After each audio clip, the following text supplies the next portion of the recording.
How can you be honest in a world where the truth is always hidden?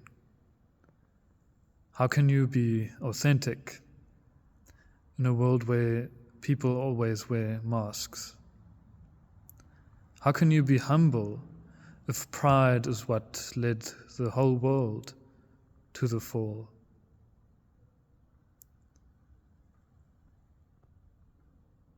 In my life, I've always looked at the people around me as people who want to help me find the truth. In my studies, I thought it was all about finding theories and experiments and observations about the world that give you some kind of truth.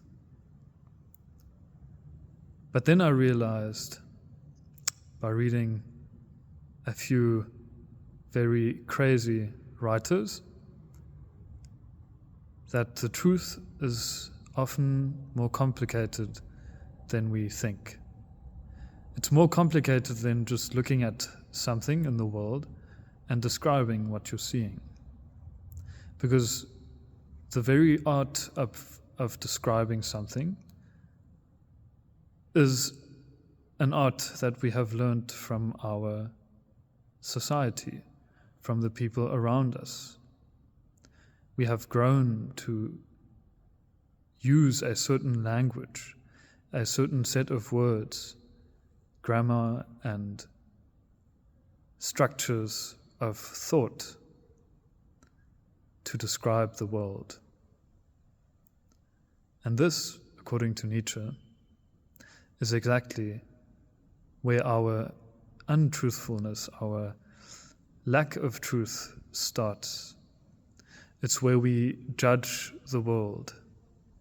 From the beginning, from Adam and Eve, humanity has struggled with the truth because it has thought that it can judge the world by the measures of good and evil.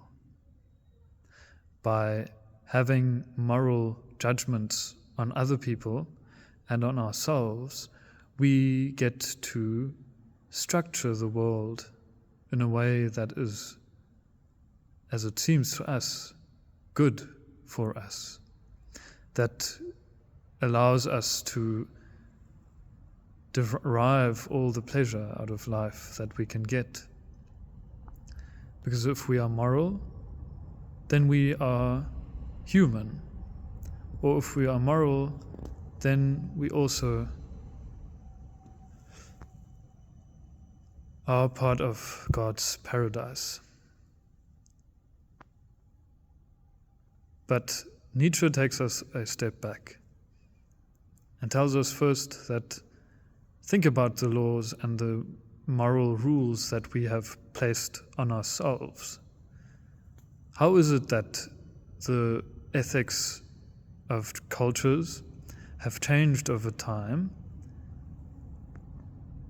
and yet many people still think that the morality or the values of our society today are universal, and that our judgments of good and evil are the most important things to our society? But if we are looking for the truth, it might actually be beyond good and evil. In our interactions with people today, here and now, we can always see that someone is wearing a mask, that someone is not quite telling the truth. The way someone looks at you with desire or with displeasure, the way that someone